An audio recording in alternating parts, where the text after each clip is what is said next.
You are carrying a plastic rectangle in your pocket that you believe is a tool of financial convenience, but in reality, it is a high-tech tracking device and a behavior modification tool designed to sever the neural link between consumption and pain. The credit card is the digital collar of the modern serf. It operates on a specific biological hack. It anesthetizes the insula, the part of the brain that lights up when you experience physical pain or loss. When you hand over hard cash, your brain registers a loss. You feel the paper leaving your hand. You see the wallet getting thinner. This creates a friction of payment that acts as a natural brake on your spending. It is a biological survival mechanism. The credit card removes this friction entirely. The swipe is painless. The tap is instant. You get the dopamine hit of the acquisition without the visceral pain of the expenditure. You are a lab rat pressing a lever that gives you a pellet of food while simultaneously administering a shock to a version of yourself 5 years in the future. You do not feel the shock today, so you keep pressing the lever. This temporal decoupling is the weapon. They have tricked your lizard brain into believing that resources are infinite because the feedback loop of depletion has been silenced. The psychology of spending other people's money is a trap built on the illusion of liquidity. When you look at your credit limit, your primitive mind interprets that number as available resources. If you have a $10,000 limit, you walk differently. You feel richer, but that money is not yours. It is a rope given to you by a master so that you can hang yourself. When you spend it, you are not transacting. You are signing a confession of indentured servitude. You are agreeing to work in the future to pay for the past, plus a tax, interest, that ensures you remain in the hole. The concept of other people's money, OPM, is valid for the sovereign architect only when used for production, to build a factory, to buy inventory, to scale a system. But you are using OPM for consumption. You are financing a lifestyle that your actual labor cannot support. This creates a phantom life. You're wearing clothes you haven't earned, driving a car you don't own, and eating food you can't afford. You're living a simulation of success while your balance sheet rots in the basement. This dissonance creates a background radiation of anxiety that destroys your soul. You know, deep down, that it is all fake, and the fear of being exposed as a fraud keeps you obedient to the corporate machine. The reward system is the most insidious layer of the psychological operation. They give you points, miles, and cashback to gamify your own destruction. You think you are beating the system because you got a free flight to Cancun. You are not beating the system. You are the product being processed by the system. These rewards are the cheese in the mousetrap. They incentivize you to funnel every transaction through the surveillance grid. They encourage you to overspend to hit the sign-up bonus. They turn you into a maximizer of pennies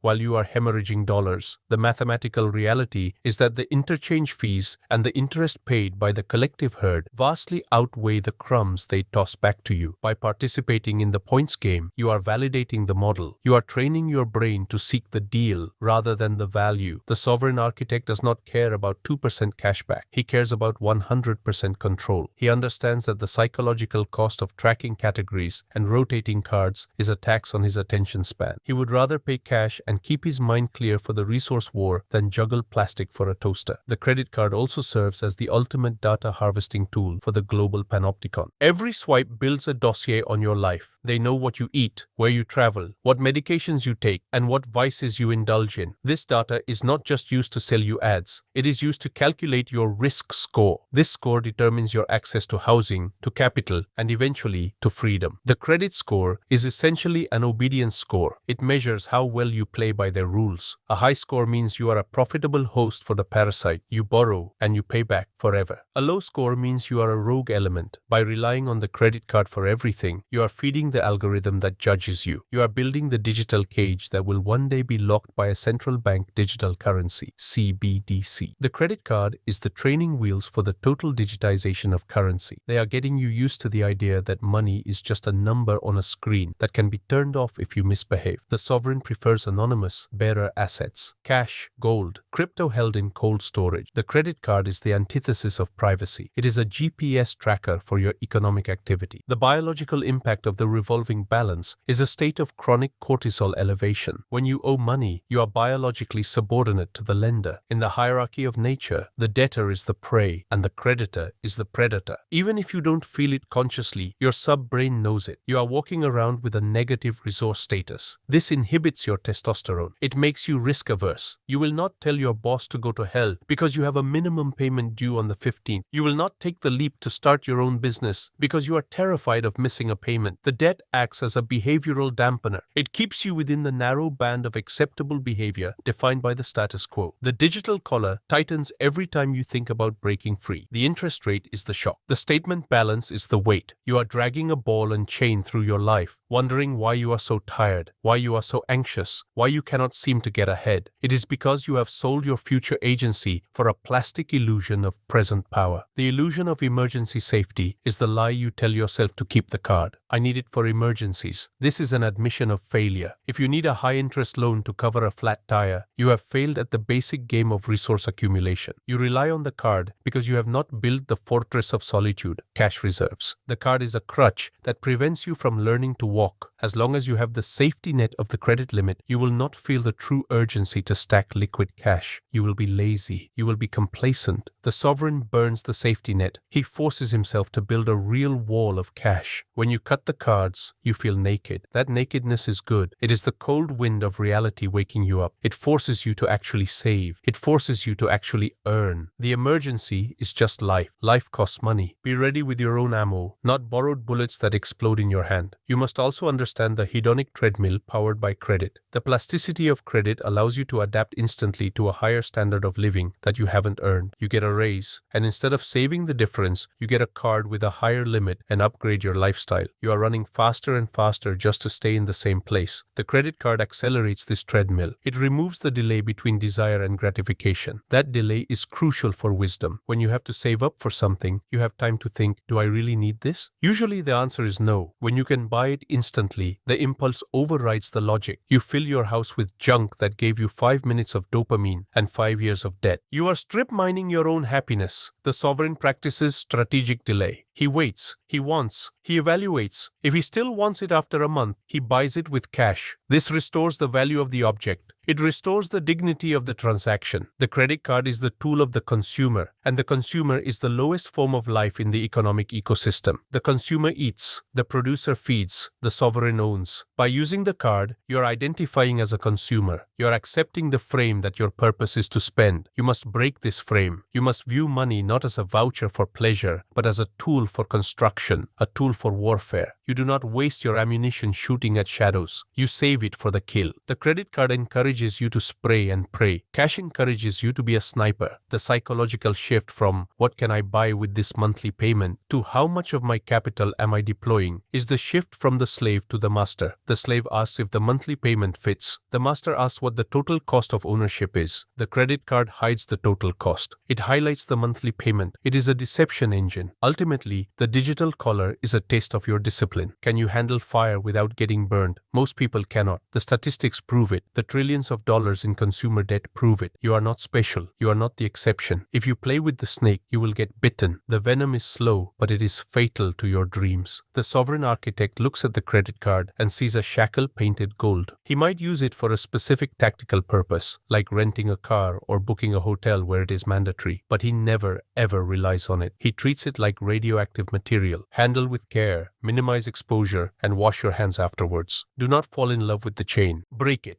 Tactical execution of the collar removal protocol begins with the immediate restoration of the sensory link between your nervous system and your resource depletion. You must perform a physical dedigitalization. You take every piece of plastic debt in your possession and you physically destroy them. You do not put them in a drawer. You do not give them to a friend. You melt them. You cut them. You turn them into trash. This act is a ritual of secession from the credit-based simulation. By destroying the interface, you are forcing your brain back into the analog world of consequence. From this moment on, you operate on a cash-only or debit-only basis. The psychological shift is instant. When you have to count out physical bills to pay for a meal, your insula, the pain center of the brain, is reactivated. You feel the loss. You think twice about the appetizer. You think 3 times about the drink. This frictional resistance is your primary defense against the dopamine-driven consumption that the global server uses to harvest your wealth. You are reinstalling the natural brakes on your behavior that the bank spent billions of dollars to remove. The second tactical phase is the enforced latency strategy. One of the primary weapons of the credit card is its speed. It allows you to close the gap between impulse and ownership in seconds. You counter this with a mandatory 72-hour delay rule for any non-essential purchase. When you want something, you write it down on a physical list with the date and the price, you walk away. In those 72 hours, the initial dopamine spike subsides. The heat of the desire cools. Your prefrontal cortex comes back online and begins to perform a cost-benefit analysis. You ask yourself, is this object a vector for my expansion, or is it just more acoustic rot for my environment? 9 times out of 10, you will cross the item off the list. By building this delay into your operating system, you are defeating the impulse buy algorithms that govern modern retail. You are reclaiming the territory between stimulus and response. That space is the definition of freedom. We must address the tactical reconstruction of your financial fortress. The credit card provided a fake safety net. Now you must build a real one. Your first objective is the starter shield, a $2,000 cash reserve kept in your physical possession, not in the bank. This is your go bag for life's friction. If the car breaks, you don't reach for a collar, you reach for the envelope. This cash has a serotonin signature. Just knowing it is there lowers your baseline anxiety. It prevents you from returning to the debt cycle. Once the shield is in place, you move to the 6-month readout. You stack half a year's worth of expenses in liquid, accessible form. This is your walk-away fund. It gives you the power to quit the toxic job, to speak the truth to the tyrant, and to ignore the pressure of the herd. A man with a 6-month readout is a sovereign. A man with a credit card is a slave. You choose your caste. To dominate the resource war, you must implement sovereign accounting. You stop tracking your credit score and start tracking your net worth velocity. The credit score is a measure of how good you are at being a borrower. It is a metric for the bank's benefit. Your net worth is the total value of your assets minus your liabilities. It is a metric for your benefit. You ignore the obedience score entirely. You don't care about a 750 or an 800. You care about how much capital you control. You use a simple spreadsheet. Assets on the left, liabilities on the right. Your goal is to make the right side 0 and the left side grow like a forest. You check this number every month. This is the only score that matters in the game of life. By focusing on net worth rather than credit limit, you shift your identity from a consumer to an owner. Owners don't need scores, they have deeds. You must also perform a social decoupling from the culture of credit. The people around you will continue to use their collars. They will talk about their points and their miles and their upgrades. You must treat this as background noise, as the bleating of the sheep. Do not try to convert them. They are invested in their own slavery. You stay silent. You pay for your coffee with cash. You pay for your gas with cash. This makes you an anomaly. It makes you a gray man in the financial system. The less the algorithms know about your specific spending habits, the less they can manipulate you. You are cutting the data umbilical cord. You are becoming an invisible operator. This privacy is a strategic asset that will become increasingly valuable as the system moves toward total digital surveillance. The final tactical execution is the transmutation of interest. Every dollar you used to pay in interest to the bank is now redirected into your own acquisition vectors. You were paying a 20% tax on your stupidity. Now you are reaping a 10% return on your discipline. You set up automatic transfers to your investment accounts on the same day you used to make your credit card payments. You don't spend the extra money, you deploy it. You are turning the weapon around. The compounding interest that was destroying you is now building you. You are moving from the exploited class to the exploiter class. You are not a victim of the math, you are the master of the math. You watch your capital stack grow and you feel a deeper, more permanent dopamine hit than any purchase could ever provide. This is the feeling of sovereignty. The digital collar was a test of your character. By removing it, you have proven that you can govern yourself. You no longer need an external authority to limit your spending or manage your risks. You are the architect of your own economy. You sleep soundly because you owe no man anything. You move through the world with the confidence of the unburdened. The system will try to entice you back with exclusive offers and pre-approved limits. You laugh at these. You are no longer in their database of targets. You have transcended the cage. You are free.